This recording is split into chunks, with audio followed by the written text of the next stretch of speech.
quand j'annonce mon départ, ça a été un peu compliqué. Mais alors pourquoi on annonce Parce que son je pense départ que, on annonce son départ parce on a envie de voir autre chose, parce qu'on a fait 3 ans et que maintenant, 3 ans, tu as fait le tour de la maison. Et donc, à l'époque, on parlait beaucoup d'Alain Ducasse. Et puis, avant qu'Alain, le génie Alain Passard, arrive le pied dans le végétal, un peu avant, Alain avait cette capacité du végétal et du farinage des pâtes, des ravioles, cette cuisine un peu qu'il a créée. Hein. La cuisine de la Riviera, c'est lui qui l'a créée. Hein. C'est un pied dans le comté de Nice, un pied dans le comté de Ventimille.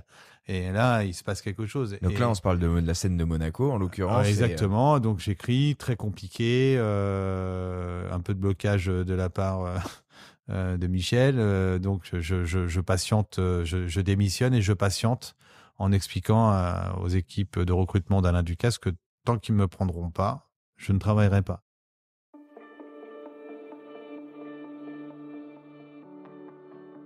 Vous avez eu gain de cause, finalement, vous êtes arrivé à Monaco. J'y suis allé avec mon épouse, voilà, et j'ai eu gain de cause. Et moi qui ai eu des facilités chez Guérard, qui avait peut-être pu penser que j'avais un don, j'ai vite compris que j'étais une chèvre. Parce que c'était des cuisines complètement différentes, des grosses brigades, et en fait, on cuisinait tout à la minute.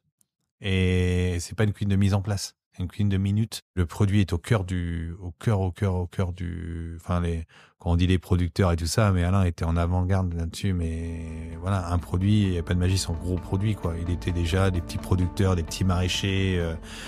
Waouh. Et là, mais vraiment, je prends une gifle. Voilà, beaucoup de cuisiniers, mais tout minute. Tout minute. Et à l'époque, il avait tellement de CV que même des sous-chefs de 2 étoiles Michelin prenaient le poste de 3e commis, quoi. Ouais. Et là, tu avais des gars, 25, 26 ans, ils revenaient 3e commis, quoi. Pas commis, 3e commis. On épluchait les carottes pour les donner à un commis qui, lui, cuisait tout à court mouvement, pas d'anglaise. Et le service, il y avait des sautoirs de partout. La plaque était pleine de sautoirs, court mouvement. Les poissons étaient rôtis, glacés au four. C'était tellement impressionnant. Un loup artichaut tombait. On prenait l'artichaut, on effeuillait l'artichaut. On cuisait ça au sautoir à la minute à l'annonce du bon. C'était un truc de dingue. Un homard, on allait chercher le homard dans le vivier, on le cassait, on prenait la tête, on le faisait à la presse pour récupérer le jus. Il y a quelqu'un qui cuisait. Et franchement, j'étais une catastrophe. Et je me suis dit, franchement, j'étais tellement mauvais les 6 premiers mois, j'avais peur de me faire virer tous les jours. Par contre, humainement parlant, j'ai trouvé une équipe qui aussi m'a beaucoup construit dans le futur. Ils étaient un peu dans l'élite. Et qui était à l'époque c'était Franck Serruti, qui était un chef extraordinaire. Avec à l'époque, il y avait moi, je suis arrivé Jean-François Piège, je partais à Paris. J'ai connu Jean-François Piège, chef de parti, mais juste une semaine. Ciné Cropy, Thierry Dufroux. Enfin, j'ai connu des gens techniquement parlant, culinairement parlant, très costauds. Après, il y avait une ambiance tout l'inverse de ce que j'aime. Et c'était pas Franck, hein, c'était juste parce que Franck était un chef extraordinaire. J'en ai des souvenirs encore mémorables. Mais c'est tout ce que humainement, sur les mots, sur l'approche. Quand tu as été élevé par un père qui te dit à partir du moment où tu crois que tu es bon, tu construis ta médiocrité. Là, j'ai le sentiment que il y avait beaucoup d'hélium. Et ça, moi, c'est un truc, voilà, on doit rester humble face à plein de choses. Et c'est pas parce que t'es dans l'élite, voilà. Mais c'est un endroit, et c'est un endroit et c'est un moment de la cuisine aussi qui est particulier. Ouais. Par contre, waouh, je suis pas sûr qu'un restaurant comme ça aujourd'hui, ça existe encore. Et Alain, il arrivait, t'étais content qu'il te serre la main, t'étais aligné à 19h, on était tous alignés, tout le monde était droit et attendait le bon, et on n'avait pas le droit de parler. Hein. On chuchotait, il fallait avoir le petit nœud, il fallait un truc. Waouh, c'était waouh. En fait, quand tu étais aligné au poisson, à la viande, à chaque poste que tu fais, tu avais l'impression que tu étais au Real de Madrid, quoi. Je n'ai jamais retrouvé cette sensation nulle part. Franck était un merveilleux musicien qui maîtrisait beaucoup beaucoup d'instruments de la matière. Qui savait faire. Et Alain qui savait voir. Savait faire, parce qu'Alain, il sait faire. Il est passé par l'étape du savoir-faire. Mais il avait dépassé autre chose, c'est-à-dire qu'il avait la musicalité dans la tête. Quand Alain disait « enlevez ça », le plat passait d'une étape à... En fait, il passait je sais pas comment expliquer, d'un immeuble 3 étages à un immeuble 10 étages. En fait, c'est là que j'ai compris que peut-être que la cuisine, c'est aussi de la technicité, mais c'est aussi un palais et c'est aussi une vision. Et au bout de ces 6 mois de difficultés, est-ce qu'il y a un moment où il y a eu un déclic, mais je tremblais. Hein. Je me rappelle, Franck me disait Arnaud, il mettait des pieds aux fesses. Je tremblais, quoi. Je tremblais, mais vous savez, trembler, quoi, comme une maladie. Hein. Je n'arrivais pas à dresser. Et je cuisinais, j'allais au passe pour dresser, je cuisinais, je dressais. Je dis, mais j'avais peur. Tous les lundis soirs, je me disais, mais ils vont me sortir, c'est pas possible. Et il y a eu un déclic. Alain m'envoie à un gala de la Croix-Rouge à Stade, qui me mettent sur la partie viande pour 500 couverts. Et j'avais une recette du Louis XV à faire, 2 recettes. Alain était là et en fait, ça s'est super bien passé. Et en fait, je me suis retrouvé dans mes automatismes que j'avais chez Guérard. Et boum, j'ai eu le déclic en sortant de là.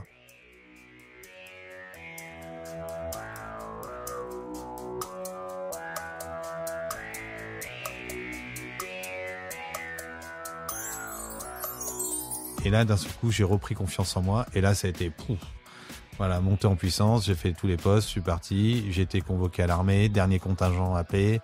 Alain me dit, j'étais désespéré parce que franchement, le coup de pas de bol, dernier contingent, Matignon. Il me dit, mais j'ouvre le Plaza Athénée, je vais reprendre le Plaza. J'ai besoin de quelqu'un pour aider les équipes en place. Et donc, je faisais Matignon le matin. Je finissais à 15h Matignon, j'allais au Plaza Athénée. Le matin, je commençais à 7h à Matignon, je partais à 15h, je partais à Matignon à 15h30, 15h45, je gagnais ma vie en extra au Plaza Athénée, plus mon petit truc de service militaire, et je rentrais tous les jours à minuit. Voilà. Et je prenais le train le vendredi soir pour rejoindre ma femme qui travaillait à Beaulieu-sur-Mer avec les trains couchettes, et je reprenais le train le dimanche soir pour arriver à 6h du matin à Gare de Lyon, Bercy, et après arriver à Matignon. Et je faisais ça 12 jours non-stop. Et c'était extraordinaire parce que c'était un passage du gouvernement à 35 heures. Et nous, on travaillait 12 jours d'affilée à Matignon.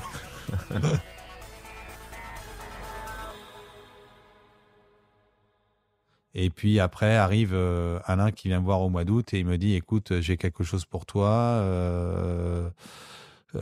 Il me dit le train tranquille ou le train fou. Il donne le choix? Non. Oui, train tranquille ou train fou. Mais il faut que tu me dises, je t'appelle demain, tu me dis train tranquille ou train fou. Et qui vous appelle 24 heures après. Bah c'est Alain. Ouais. Voilà, voilà. Et là, je ne sais pas passer, j'ai dit le train fou. Train tranquille, c'était une place de sous-chef aux 3 étoiles avec Jean-François. Le train fou, c'est la Serre. Il me dit, bah voilà, il y a quelqu'un qui va t'appeler. Et cette personne qui m'appelle, c'est Jean Nomikos. Parce qu'il était à la Grande Cascade. Et pour pouvoir partir en urgence reprendre la Serre, il fallait qu'il laisse toute sa brigade en place. Et donc, il avait un sous-chef qui avait 32 ans. Moi, j'en avais 24. Puis donc, Alain lui propose de me prendre comme sous-chef. Ah. Donc, j'ai dit, et dans ma tête, je dis, bon, mais non, mais j'ai fait le bon choix. Allez, faut se dire qu'on a fait le bon choix. C'est comme ça. Et voilà, maintenant, OK. Donc là, je descends et je rencontre donc le monde des 2 étoiles que j'avais fait mon apprentissage et une reprise d'une maison mythique avec un chef qui avait travaillé 6 ans avec un sous-chef beaucoup plus âgé que moi et des chefs de partie qui étaient plus âgés que moi parce qu'il y avait des chefs de partie qui avaient 35 ans quand toi t'en as 24. Voilà. Et là, même Jean-Louis, quand il m'a vu, il s'est posé les questions. Je pense qu'il a eu le respect du chef Alain. Et te dire, bon, je vais pas le contredire, mais là, j'ai l'impression qu'il m'a donné un bébé. Le premier jour que je travaille là-bas, c'est la première fois que ma femme m'appelle à 18h, donc c'est un souvenir immuable, pour m'annoncer qu'elle attendait un enfant. Ma femme m'avait jamais appelé au travail, et d'un seul coup, elle m'appelle pour juste me dire, premier jour de boulot, le soir, 18h, pour m'annoncer que qu'on avait un heureux événement qui est en train de se préparer. Dingue. Donc je me souviens exactement de ce jour. Et donc, voilà. Et là, ça a été, bien évidemment, hyper dur. Et la rencontre avec Jean-Louis a été déterminante dans ma vie professionnelle.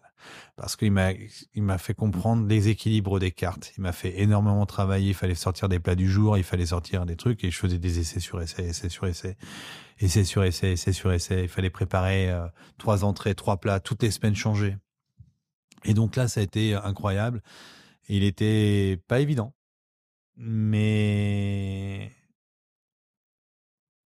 aujourd'hui, on a des rapports affectifs qui sont hors du commun. Mais ce qu'il m'a donné, c'est la clé pour ouvrir la porte de la créativité.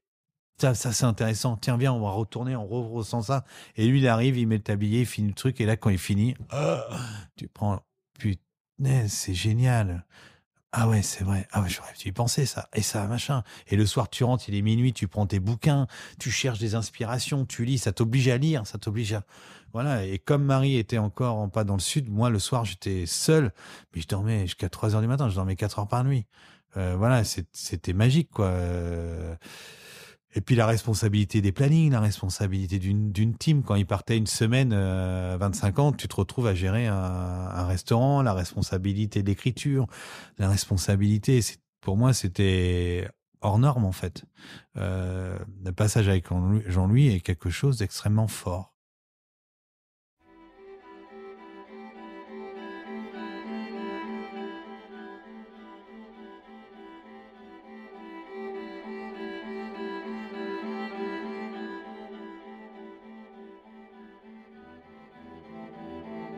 Qu'est-ce qui fait que vous avez envie de quitter la serre à ce moment-là ? Parce que c'était le moment où je cherchais une place de chef.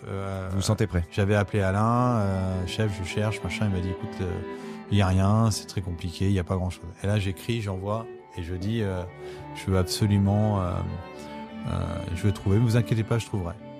Là, on s'affranchit. Voilà. Et on s'affranchit jamais. Enfin, là, vous décidez de tracer votre chemin. Mais ça, je l'avais dans la tête, de toute manière. Pourquoi ? Parce que 6 mois avant, on devait prendre le crayon avec Jean-Louis. On était dans la first list. Et c'est Jean-François qui est choisi. Et donc, ça a été un peu un coup de bambou. Maxence avait 2 ans. Je le voyais regarder les voitures à travers les vitres. Donc, j'ai le souvenir de mon enfance un peu triste là-dessus. Bon, c'est quoi les voitures à travers les vitres ? Parce que tu vois les voitures qui passent et puis t'as ton gamin. Ou moi j'étais comme ça en train de voir dans le centre-ville au-dessus de la charcuterie les mercredis seuls, esselés, tu vois, en train de voir les bagnoles. L'ennui. Pendant que tes parents bossent. Ah oui, d'accord. Et tu te dis bon, je sais pas. Donc tout ça mélangé, un petit cafard. Alain m'avait proposé des choses, j'avais tout refusé parce qu'il y avait pas de table gastronomique, il y avait d'autres choses mais pas de table gastronomique, même si les postes étaient alléchants, mais c'est pas ce que je voulais faire.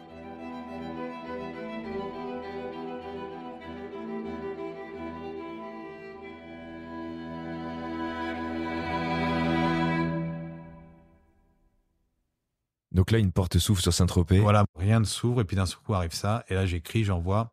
Et le propriétaire appelle Olivier Brulard et dit alors, ce chef, il est bien, c'est un jeune chef. Je l'ai connu chez Guérard, il est très courageux. Et donc, il appelle Alain. Et Alain, à l'époque, faisait aussi des recrutements. Il mettait des chefs sur le marché, voilà. Et il a dit oublie les CV que je t'ai envoyés, prends ce gamin. Alain m'appelle, il me dit là, mon gars. Ok, je t'aide à prendre la place, mais voilà, sache que si tu te plantes, j'en ai d'autres derrière. Donc là, quand t'entends ça, voilà, j'en parle tout de suite à Jean-Louis, et là, Jean-Louis a été extraordinaire parce qu'il m'a dit, écoute, ok. Donc, on avait préparé un sous-chef déjà. Voilà, la 2e année, il avait fait rentrer quelqu'un d'autre. Et puis, 1 mois après, je descends dans le sud. 1 mois. Avec un enfant de 2 ans, mon épouse qui avait un plus gros poste que moi, qui a été obligée de démissionner. Parce qu'elle s'est dit bon bah voilà, donc c'est une sacrée donation quand même, surtout dans le monde aujourd'hui. Et puis elle attendait un 2e enfant. Donc on est sur un petit cumul là. Et en plus c'était une maison saisonnière, donc si tu le plantes, le licenciement était facile, parce que 6 mois de saison, tu te cagues. Voilà, 26 ans. Je prends le poste. J'avais d'abord des cartes. Olivier Brulard me regardait un petit peu mes cartes. Et puis Jean-Louis aussi. Et Jean-Louis m'a beaucoup accompagné pour construire mes cartes, malgré mon départ. J'avais une sorte de trame à respecter. Il y avait une étoile Michelin. Et puis en 2008, ils veulent changer de concept, ils veulent faire une restauration non étoilée. Et là, à l'époque, Michelin avait quelque chose qui n'existe plus, qui a duré 4-5 ans. Donc le coup de chance quand même, parce qu'ils avaient cette gamme Espoir. Ouais, il n'y avait pas qu'une consécration par an. Non, il y avait cette alternative que tu pouvais peut-être espérer. Donc, c'est des tables qui étaient à 1 étoile, mais un peu plus haut, mais qui n'étaient pas encore à 2. Ouais. Et là, cette année-là, il y a 10 espoirs, ou je crois c'était 8 ou 10 espoirs en 2. Et là, en espoir 2. Et là, il nous convoque, il me dit, on va peut-être attendre une année, on va peut-être machin. Et je lui dis oui. Mais là, on a bossé comme des malades. Avec Thierry, on a créé un vrai lien, parce qu'on bossait jusqu'à 2h du matin. Je l'aidais des fois à repasser les nappes après le service. Il me donnait un coup de main à tourner des artichauts. On a bossé, je sais pas moi, je crois que cette saison-là, on a fait 190 jours sans congé, 16 heures par jour de moyenne. Donc, faut être très bien marié. Ouais. Voilà. Et donc, voilà. Et c'était, voilà. Et on a eu 2 étoiles. Et sur la table, on avait 6 assiettes, hein. Dans les 6 assiettes, il y avait une assiette à pain. Comme il y avait une crise, ils nous avaient demandé de retirer un peu de personnel. Ça m'a obligé à un peu épurer ma cuisine et certainement en l'épurant à la rendre plus efficace. Donc voilà, 2010 tombe à la 2e étoile.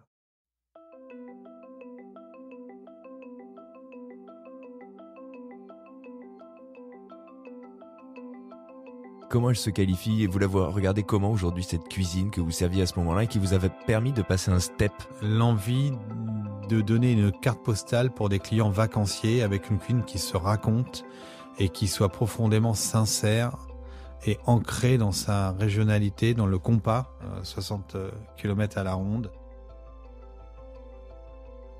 Jean Genot avait une phrase qui disait « La cuisine fait connaître le paysage sert à comprendre la cuisine ». Pas mal. Résonance. Résonance. Ouais. Et ça, on l'a encore plus poussé entre 2010 et 2013. Je crée des vaisselles avec... je donne mes visions. En échange, vous m'offrez de la vaisselle. On faisait des partenariats, voilà, pour avoir payé la vaisselle beaucoup moins cher. On est des salariés où on passe de l'argent, notre propre argent, voilà, pour lancer les premières trames, mettre le pied à l'étrier, puis après l'entreprise suivait. Mais au départ, il fallait faire nos preuves. Moi, je dis, hein, avec mon épouse, on était entre 60 et 80 mètres carrés. On avait une C1 blanche, sans climatisation avec le truc. Moi, je mettais beaucoup d'argent et elle acceptait que je mette beaucoup d'argent là-dedans. Et mon directeur de salle, pareil. On veut être un beau 2 étoiles. Voilà, c'était, voilà. Et on y met de notre argent. Une belle table au Gomillot. Enfin, voilà, on veut aller plus loin dans notre art. J'ai eu un propriétaire aussi en amont qui a fait quelque chose d'assez... Il nous cassait pas il me disait, prenez ce qu'il y a de meilleur. Voilà. Et ça, je dois aussi lui rendre cet hommage. Prenez ce qu'il y a de meilleur. La seule chose que je veux, c'est que mes clients soient heureux. Et donc, on prenait des produits... exceptionnel dans la rareté, exceptionnel aussi, voilà, et ça, pour ça, je dois avouer que ça a été aussi, une fois qu'on a eu 2 étoiles, on avait la liberté totale de la création, il nous faisait vraiment confiance, vraiment, fallait pas perdre d'argent, fallait qu'il y ait un équilibre des choses, mais confiance. Ouais, il nous a là-dessus, oui. Et puis je fabriquais des choses l'hiver, pendant les fermetures, je faisais des galets pour faire des porte-couteaux, j'allais chercher à la mer les galets, je les faisais marquer, des petits marbres, des petits supports. Enfin, c'était une table. C'est le salarié idéal, hein, hyper investi pour le coup. Mais vous y trouvez votre compte, vous écrivez votre histoire. Exactement. Avec Thierry, on écrit une philosophie culinaire, voilà, quelque chose qui nous ressemblait, qui ressemblait à notre environnement et aux gens qu'on aimait aussi. Donc voilà, et donc 2013 tombe avec surprise cette 3e étoile.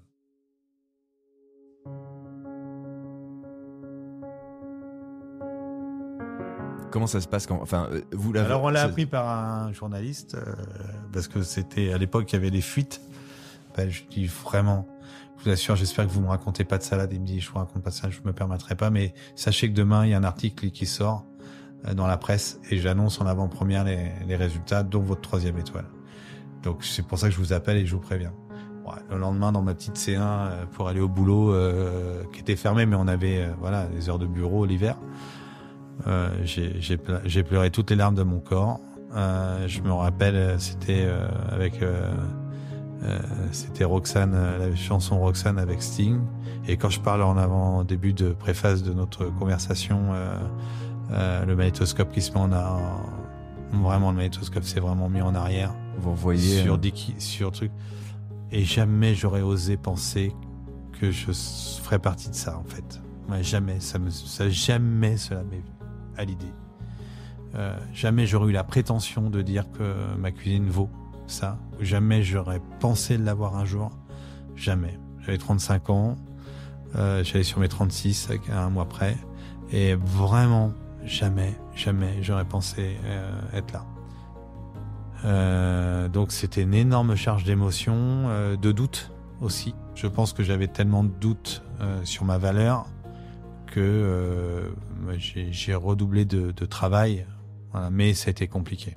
Ça a été très compliqué. Il a fallu j'assume ce poste-là, mais heureusement que j'étais extrêmement bien entouré.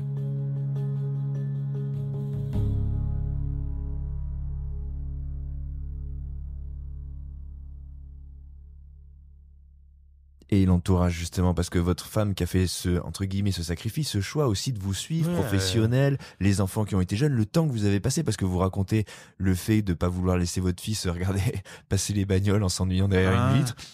Vous êtes quand même descendu dans le sud pour vous investir encore plus. De toute façon, je sais pas faire autrement. Voilà. Parce que j'ai peur de décevoir. Mais du coup, quand vous avez cette consécration, pour eux, ça doit résonner. Et puis ce qui en sort le plus, c'est parce que voilà, le truc marrant de cette petite histoire, c'est qu'on part à la montagne. On devait partir à la montagne, donc je dis aux enfants, avec tout ce qui se passe, on va être obligé de reculer. On devait partir dans 2 jours. On va être obligé de reculer de 6 jours et je vais décaler les vacances. Et mon fils Maxence me dit, papa, tu sais, écoute, c'est super, mais on est d'accord, on part à la montagne parce que tu viens d'avoir 3 étoiles et moi j'ai mes 3 étoiles de ski cette année. Je dois aller chercher ma petite médaille de 3 étoiles. Donc tu comprends que c'est aussi très important pour moi. Et c'est trop marrant, un gamin de 10 ans qui te dit ça. Tu vois, la parallèle, elle est marrante.